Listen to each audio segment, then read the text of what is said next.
Hello students, welcome back to my channel Savita English Classes.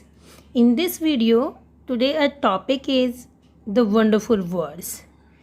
It is a poem and name of the topic the wonderful words.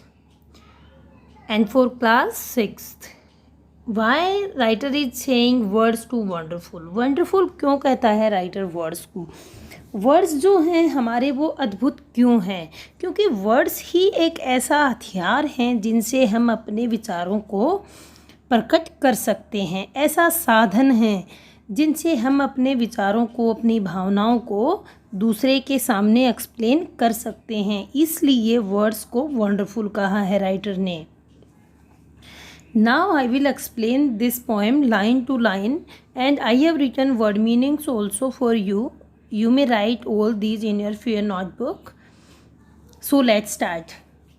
Imagine a world without language. आप एक संसार की कल्पना कीजिए जिसकी कोई भाषा ना हो। All human speaks, सभी ह्यूमन बीइंग जो हैं वो क्या बोलते हैं? एटलीस्ट एक भाषा बोलते हैं, एक लैंग्वेज बोलते हैं। The words we speak bring out our thoughts. जो वर्ड्स हैं जो हम बोलते हैं उन्हीं के से हम अपने शब्दों को व्यक्त करते हैं। अब ये एक पोएम को रीड करते हैं जो किसके ऊपर निहित है? वर्ड्स के ऊपर। कहता है कि नेवर लेट ए थॉट, कभी भी एक थॉट को आप श्रिंक मीन्स डूबने मत दीजिए, एंड डाई मरने मत दीजिए। किसी भी थॉट को जो है वो सिकुड़ने मत दीजिए, अपने विचारों को सिकुड़ने मत दीजिए, मरने मत दीजिए। किसके अभाव में? Want of means lack of, किसकी कमी में? ए वे, कि एक रास्ता आप ना जाने, टू से इट, इसे कहने का। राइटर यहाँ कहना चाहता है कि मान लो आपके पास कोई अच्छा विचार है और आपको उसको कहने का रास्ता नहीं पता, आपको उसको कहने का मेथड नहीं पता, तरीका नहीं पता कि आप इस विचार को कैसे व्यक्त करें। तो कहता है कि उस अभाव में आप अपने विचारों को मरने मत दीजिए।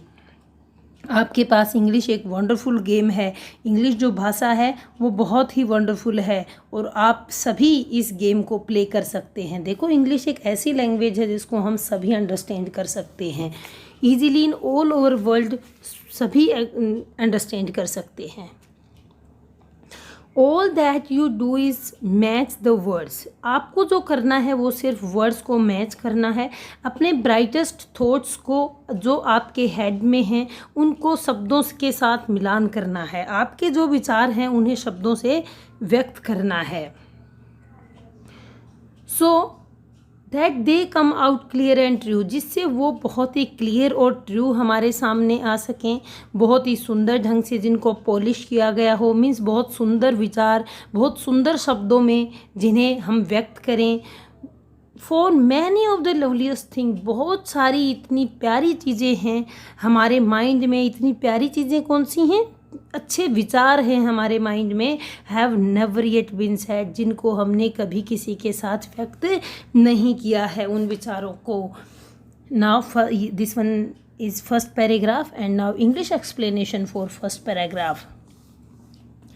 In first paragraph, the poet appeals to us to never let a thought or an idea shrink and die due to lack of words.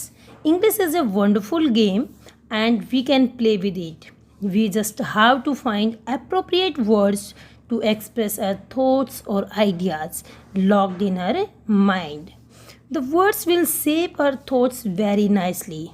There are many prettiest thoughts and ideas never expressed due to lack of words. Kindly find out the proper words and let your thoughts come out. Now, second paragraph. Words are the food and dress of thought. हमारे जो thought हैं, हमारे जो विचार हैं, हम उनको कैसे प्रकट करते हैं? शब्दों से प्रकट करते हैं, वर्ड्स से प्रकट करते हैं। तो राइटर क्या कहता है? जो वर्ड्स हैं वो हमारे विचारों के लिए खाना भी हैं और ड्रेस भी हैं। दे गिव इट, जो वर्ड्स हैं वो उसे बॉडी भी देते हैं और स्विंग मूवमेंट भी देते हैं, गति भी देते हैं। और हर कोई चाहता है, एवरीवन लॉन्गिंग, डिजायरिंग, इच्छा है कि टुडे टू हियर, कुछ अच्छा सुने, फ्रेश सुने, ब्यूटीफुल सुने, बहुत अच्छी अच्छी बातें हम सुने हर रोज़। But only words can free a thought, लेकिन एक जो शब्द हैं वही हमें क्या कर सकते हैं, फ्री कर सकते हैं अपने विचारों को व्यक्त करने के लिए। From its prison behind your eyes, आपके आँखों के पीछे जो आपका दिमाग है उसको राइटर ने क्या कहा है, माइंड को क्या कहा है, प्रिजन कहा है। कहता है उस प्रिजन के अंदर बहुत सारे, आपकी आँखों के नीचे जो बहुत सारे थॉट्स हैं, आप उनको फ्री कर सकते हैं। किसकी हेल्प से, वर्ड्स की हेल्प से।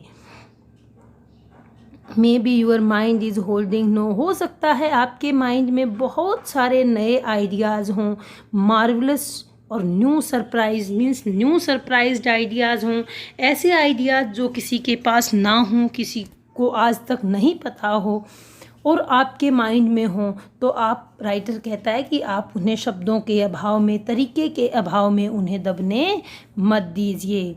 Our writer is Mary O'Neill. Now English explanation for second paragraph. Words provide food and dress to the thoughts and ideas. They provide words, form and moment. Everyone wants to hear something fresh and beautiful, but thoughts are locked in our head. They can be set free only if we choose suitable words. Maybe some wonderful thought is locked in our mind right now. So it is the English and Hindi explanation of this poem. I hope you understood everything. After watching this video, you like this video and subscribe my channel.